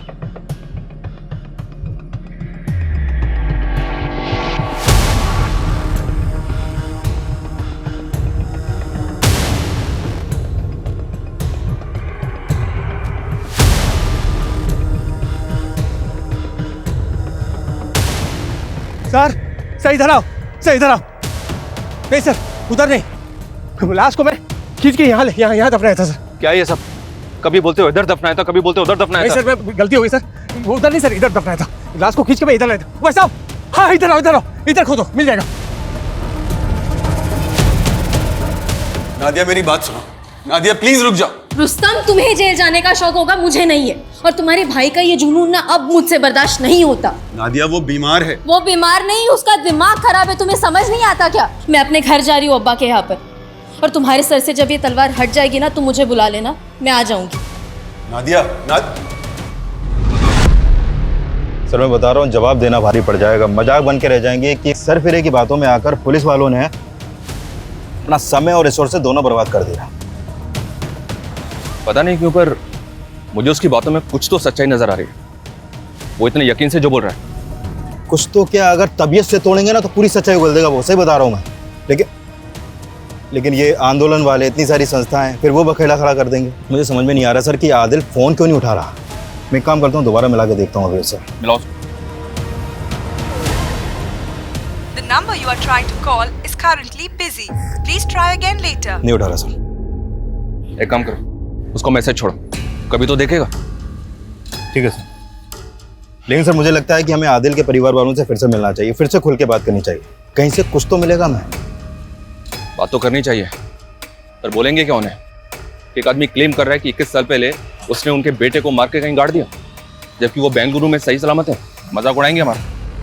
ऊपर से अमृतराज लोग हैं, कहीं कुछ उल्टा ही ना पड़ जाए। पर बात तो करनी पड़ेगी, थोड़ा संभल के और सेंसिटिव तरीके से। करीम, नाम तो सुना हुआ सा लग रहा है, पर याद नहीं आ रहा है कौन है। मुझे भी सुना सुना लग रहा है, पर बात क्या है? हाँ क्या हुआ? बोलिए ना, मुझे बहुत घबराहट हो रही है। देखिए प्लीज, आप घबराइए मत। वैसे आदिल बेंगलुरु में कब से है? जब से उसकी नौकरी लगी है, 20 से 21 साल। 20 से 21 साल? तो आप लोग आदिल से मिले बेंगलुरु जाते होंगे ना? जी नहीं, दरअसल वो जब से वो नौकरी मिली, वो मसरूफ हुआ है, तो वो कभी यहाँ आ नहीं पाया, और हम लोग भी कभी उससे बेंगलुरु मिलने जा नहीं पाए। संभल कर जाना है। जी अम्मी। अब्बू। हाँ आदिल, देखो बेटा, इंटरव्यू के हर सवाल का जवाब सोच समझ कर देना, हड़बड़ी मत करना। तुम्हें नौकरी हर हाल में मिलनी चाहिए। जी अब्बू। ये तुम्हारे हाथ में क्या है? अब्बू वो कुछ नहीं है, डॉक्यूमेंट्स है, वो लोगों ने मंगाए। खुदा हाफिज अब्बू। खुदा हाफिज। संभल कर जाना। जी अम्मी। उसके बाद मिले तो होंगे ना आप अपने बेटे से? नहीं, कहाँ मिले। वो बेंगलुरु गया, उसे नौकरी मिल गई, उसके काम में इतना मशरूफ हो गया कि यहाँ आ ही नहीं पाया। बहुत बड़ी जगह नौकरी कर रहा है ना वो, फोन करने के लिए भी टाइम नहीं मिलता उसे। आदिल कैसा है तू? बड़े दिनों बाद फोन किया तूने। मैं कब से तेरे फोन का इंतजार कर रही थी। तू ठीक है ना? जी अम्मी, काम ही इतना है कि वक्त ही नहीं मिलता।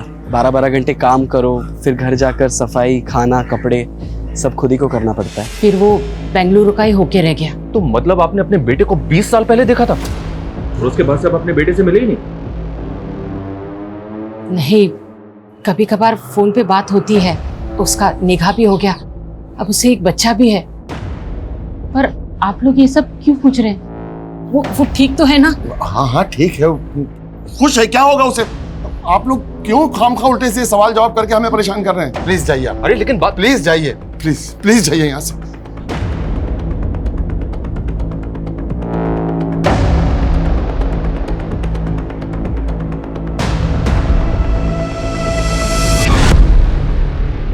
सर, आदिल के फादर ने जो नंबर दिया था उस पर कांटेक्ट करने की कोशिश कर रहा था, लेकिन कांटेक्ट हो नहीं पा रहा। फिर मैंने अपनी टीम को उसके डिटेल्स निकालने के लिए बोल दिया। बहुत जल्द उसके डिटेल्स अपने पास होगी सर। लेकिन सर, मुझे आदिल के माँ बाप की ऐसी हालत देखकर बड़ा बुरा लगा। मतलब एक बच्चे का अपने माँ बाप को 21 साल पहले ऐसे किनारा कर देना, इतना अजीब केस मैंने अपने करियर में कभी नहीं देखा सर। अच्छा, हेलो, क्या? ठीक है सर, आदिल के फादर ने आदिल का जो बेंगलुरु वाला नंबर दिया था वो आदिल के नाम पे नहीं, बल्कि किसी रूपक चौधरी के नाम पे रजिस्टर्ड है। मतलब वो किसी और का नंबर है? तो फिर उनकी आदिल से इस नंबर पे कैसे बात होती है?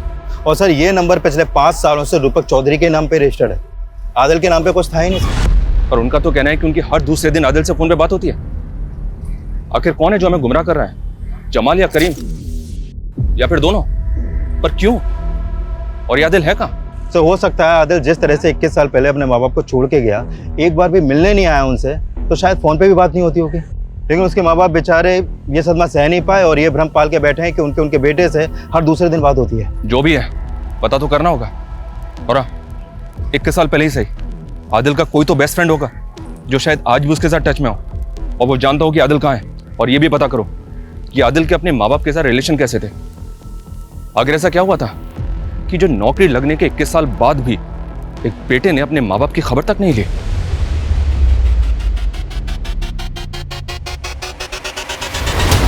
नहीं सर, 21 साल पहले वो बेंगलुरु गया, उसके बाद कभी लौटा ही नहीं। तो तुमने 21 साल में उससे मिलने की कभी कोशिश नहीं की?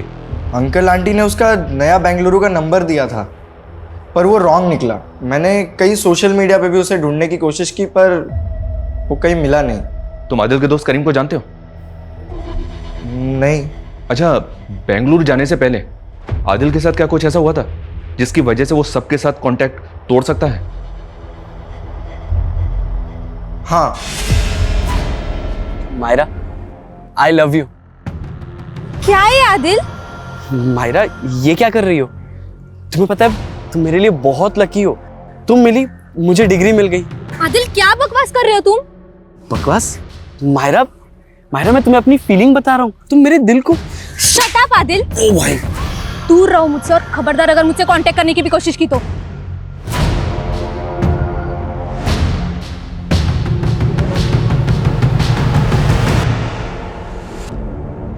आदिल, तू दिल छोटा मत कर यार, सिर्फ मायरा ही थोड़ी है दुनिया में। चल दूसरी लड़की पटाएंगे, चल आजा चल। क्या धोया यार लड़की ने यार। बे मनूस, ये सब तेरी इस मनुष्य जैकेट की वजह से हुआ है। लड़की के चक्कर में दोस्ती को मत लेकर, बीच में बता रहा हूँ तुझे मैं। दोस्त है तू? अबे सांप है तू, सांप, आस्तीन का सांप। तो निकाले सांप का सारा उधार। साले फकीर, पैसे वैसे है नहीं, लड़की पटाएगा। पैसे चाहिए? हाँ दे। पैसे चाहिए हैं तेरे पास पैसे? और पैसे। शांत हो जा यार। रोशन ने उसके बाद हम दोनों से कोई वास्ता नहीं रखा। फिर आदिल का कॉल आया कि उसका किसी कंपनी में इंटरव्यू है। Are you sure? पक्का आदिल का ही फोन आया था? हाँ सर। उसके 1-2 दिन बाद उसने कॉल भी किया कि उसकी उस कंपनी में जॉब लग गई है, और वहाँ एक उसका दोस्त है विशाल, वो उसी के साथ रहता है। उसने विशाल के बारे में तुम्हें भी बताया था? हाँ। तुम जाओ। जी। विशाल वो आखिरी आदमी है जिसके साथ आदिल बेंगलुरु में टच में था। इस विशाल की कांटेक्ट डिटेल्स निकालो तुरंत। हो सकता है कि उसको पता हो कि आदिल कहाँ है। Okay sir. तब तक इस रोशन की खबर लेते हैं। सर, आप गड़े हुए मुर्दे क्यों खाड़ रहे हो?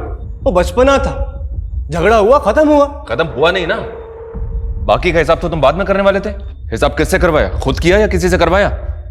आदिल की सुपारी करीम को दी थी ना तूने? सर वो तो मैंने गुस्से में बोल दिया था, और मैं किसी करीम को नहीं जानता। और सर वो सुपारी, आदिल का मर्डर हो गया क्या? देख रोशन, इस केस में ना गड़े मुर्दे ऑलरेडी उखड़ने शुरू हो गए हैं। अब तू अपनी तरफ के मुर्दे उखाड़। अगर हम अपनी पे आ गए ना तो मुर्दे के साथ साथ जिंदे भी उखड़ जाएंगे। चल बोल। हाँ सर, आदिल का और मेरा किस्सा खत्म नहीं हुआ था। मुझे नीचा दिखाने के अलावा तेरे पास कोई काम नहीं है ना? मेरा बाप मुझे मारता है, मैं पढ़ाई में जीरो हूँ, अब तो वो लड़की ने मुझे चाटे मारे। यही सारे ताने सुनाने आया ना तुम? नहीं भाई, मैं एक काम करना, तू बहुत शर्त लगाता है ना, चल एक आखिरी शर्त लगाते। कैसी शर्त? वही जिस लड़की ने मुझे चाटे मारे ना, जिसके तूने बहुत मजे लिए, उस लड़की के मुंह से मैं लूं पर सारी दुनिया देखे, उससे पहले तू देखेगा। मतलब? चल दिखा दो, आ जा।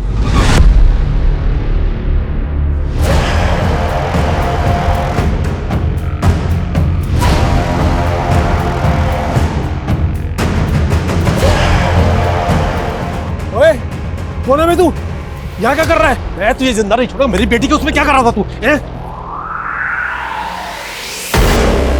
सर मैं बहुत डर गया था। मुझे लगा आदिल खुद तो मरेगा मरेगा, मुझे भी मरवाएगा। उसके बाद मैं उससे कभी नहीं मिला। फिर मुझे पता चला कि वो बेंगलुरु शिफ्ट हो गया और मैं भी अपनी लाइफ में बिजी हो गया। सर मैं सब कुछ भूल गया था। मुझे आज आपसे पता चल रहा है कि आदिल का मर्डर हो गया।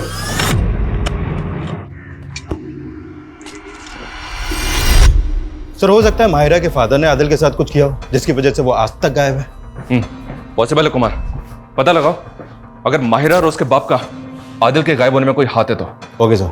लेकिन एक बात समझ में नहीं आ रही, आदिल की फैमिली और फ्रेंड्स के मुताबिक कोई करीम था भी यकीन से नहीं कह सकते, तो फिर क्यों ये करीम एक मर्डर का इल्जाम जबरदस्ती अपने सर पे ले रहा है? आदिल के बारे में कुछ और जानकारी मिली? सर डायरेक्ट तो नहीं है, लेकिन इनडायरेक्ट कह सकते हैं।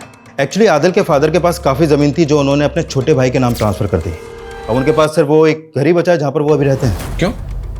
ऐसा क्यों किया? अपने लिए ना सही अपने इकलौते बेटे के लिए भी कुछ नहीं रखा? और ये भाई कौन है जो जमाल को अपनी औलाद से भी ज़्यादा प्यारा है? सर वो यहीं कानपुर में आदर्श नगर में रहता है, वहाँ का पार्षद है वो। हिस्ट्री शीटर भी है सर वो। History sheeter? इस एंगल से हमें कोई लीड मिल सकती है कुमार?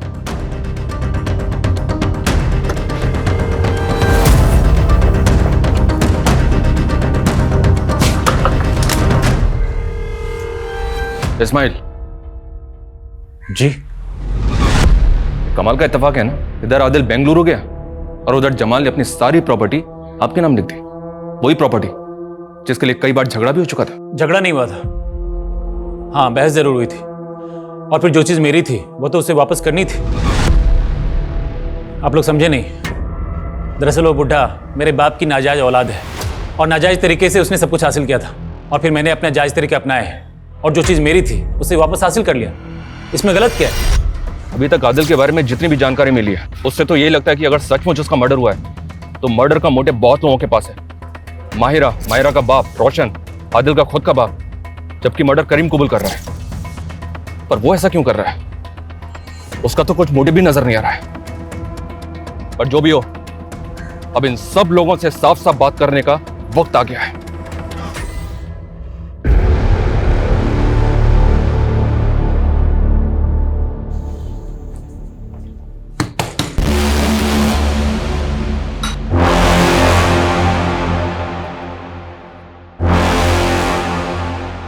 आप फिर आगे हमें परेशान करने, आखिर माजरा क्या है? हालत देखिए हमारी, परेशान लोगों को परेशान करने में मजा आता है। आपने आखिरी बार अपने बेटे को कब देखा था? वो जब वो इंटरव्यू के लिए जब वो गया था। उसकी कंपनी का नाम क्या है? किमाया फार्मा। हम इसी कंपनी को ज्वाइन किया था उसने बेंगलुरु में। झूठ बोल रहे हैं आप। हमने पता किया है, आपके बेटे ने ये कंपनी कभी ज्वाइन नहीं की। और हमने ये भी पता किया कि आप अपने बेटे के साथ स्ट्रिक्ट थे, इतने स्ट्रिक्ट कि आपने अपने जवान बेटे को एक बार मार्केट में उसके दोस्तों के सामने पीटा था। मैंने वही किया जो एक जिम्मेदार बाप को करना चाहिए। मेरा लड़का मवालियों की तरह किसी लड़की की इज्जत के साथ खिलवाड़ नहीं कर सकता। किसी लड़की के साथ या पर्टिकुलर किसी एक लड़की के साथ? वो जिस लड़की का ख्वाब देख रहा था वो हमारी बिरादरी की नहीं थी। मुझे लगा उसे सबक मिल गया होगा, लेकिन नहीं। वो जिस दिन इंटरव्यू के लिए निकला उसी दिन मैंने देखा कि वो अब भी उस लड़की के प्यार में पागल है।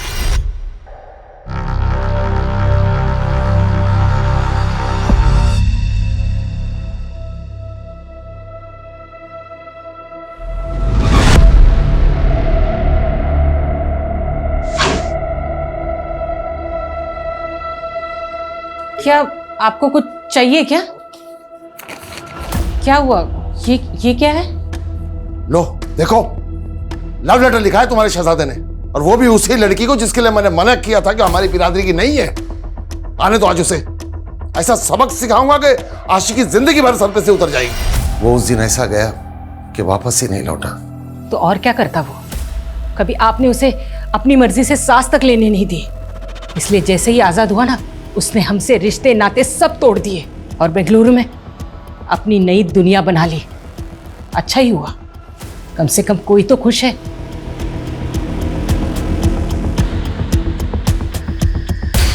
देखिए सर, ऑलमोस्ट 21 साल हो चुके हैं मुझे आदिल को देखे हुए। विशाल, बता सकते हो जब आदिल आखिरी बार बेंगलुरु आया था तो वो तुम्हारे घर पे कब आया था? क्योंकि यहाँ उसने ये बताया कि जब वो इंटरव्यू देने बेंगलुरु गया था तो वो तुम्हारे यहाँ रुका था। मेरे घर रुका था? नहीं सर, वो तो कभी मेरे घर आया ही नहीं सर। और जब से मैंने कानपुर छोड़ा है मैं अभी तक उससे मिला ही नहीं हूँ सर। तो ये कैसे पॉसिबल है? आप क्यों आदिल के बारे में बेवजह और बेतुके सवाल पूछ के हमें परेशान कर रहे हैं? परेशान तो हम भी हो रहे हैं, क्योंकि एक आदमी है जो हमारे सामने आकर खुद ये कबूल कर रहा है कि उसने 21 साल पहले आपके बेटे को मार के यहीं आदर्श नगर में गाड़ दिया।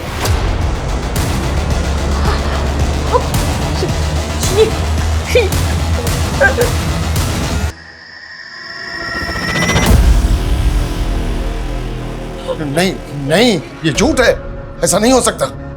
रहीम साहब ने मुझसे कहा है कि आदिल बेंगलुरु में खुश है, अपनी बीवी बच्चों के साथ अच्छी जिंदगी जी रहा है। ये सही नहीं है, और वो जो भी है ना, आपको बेवकूफ बना रहा है। नहीं, उनके खिलाफ एक लफ्ज नहीं। बुरे वक्त में वही हमारा सहारा बने थे, उन्होंने हमें राह दिखाई। नहीं तो 21 साल तक हम दोनों का आदिल के बगैर गुजारना नामुमकिन था। ऐसी कौन सी राह दिखाई उन्होंने आपको, और उनका क्या कहना है इस बारे में? उन्होंने मुझे यकीन दिलाया कि आदिल सही सलामत है। माशाअल्लाह, आदिल कितना खुश है। कैसी खानदानी खूबसूरत बीबी मिली है उसे, और आदिल का बेटा हूबहू आदिल के ही जैसा है। पर आज भी वो आपसे नाराज है।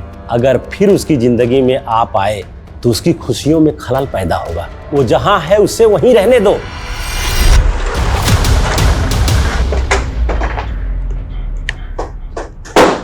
जी हाँ, मैं ही माहिरा का बाबू। बोलिए क्या काम है?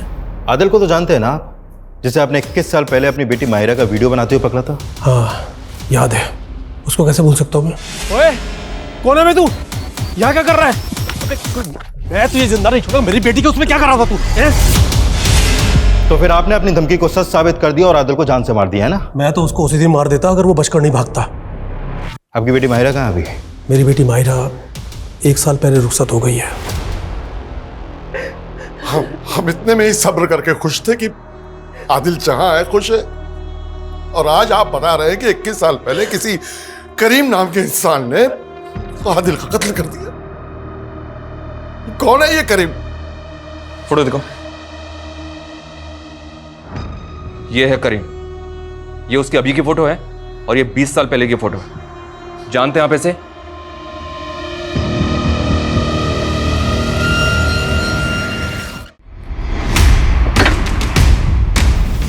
आई, हटो पीछे। सर कुछ समझ में नहीं आ रहा इस कहानी में। आदिल माहिरा को लेकर अपसेस था, और फिर माहिरा से अपना बदला लेकर वो बेंगलुरु शिफ्ट होना चाहता था। फिर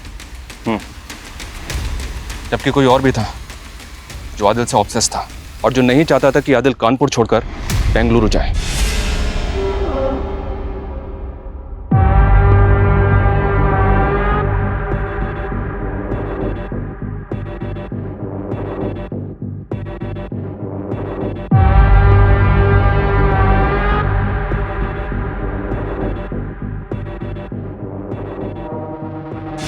इक्कीस साल पहले उस दिन करीम ने आदिल को यहीं बुलाया था। आदिल के अम्मी और अब्बू और आदिल के दोस्तों को जो कॉल्स गए थे आदिल की तरफ से, वो सारे कॉल्स करीम ने किए थे। उसने सबको विश्वास दिला दिया था कि आदिल बेंगलुरु की एक बड़ी कंपनी में जॉब कर रहा है और सब ठीक है।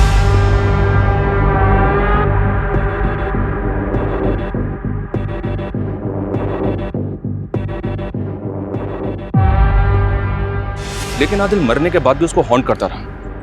आइडेंटिटी क्राइसिस, डिप्रेशन, गिल्ट और डर, इन सब ने मिलकर करीम को दिमागी रूप से इतना बीमार कर दिया कि उसको हर जगह आदिल ही दिखाई देने लगा। करीम का जुर्म उसे सताने लगा, और वो भी इतना कि जो जुर्म उसने 21 साल पहले किया था, 21 साल बाद उसी जुर्म को उसने खुद सामने से आकर कबूल किया।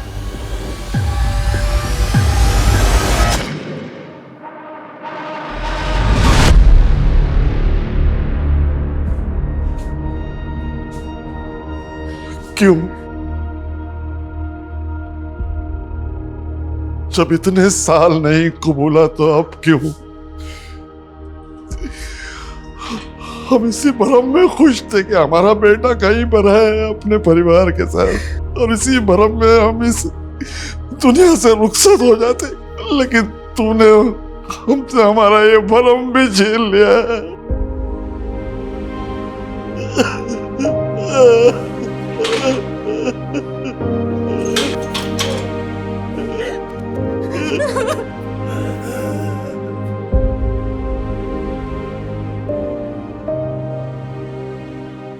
करीम के छलावे और काजी के बहकावे के बावजूद आदिल के माता पिता को यह एहसास था कि उनका बेटा अब इस दुनिया में नहीं है, पर फिर भी उन्होंने इस झूठ और इस पर भ्रम पैदा करने वाली कहानी पर विश्वास किया, क्योंकि भ्रम ही सही, पर यह उनको जिंदा रहने में मदद दे रहा था।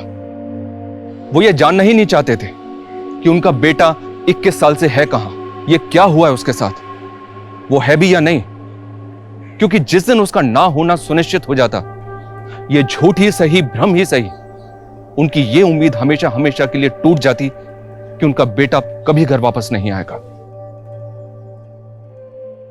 जय हिंद।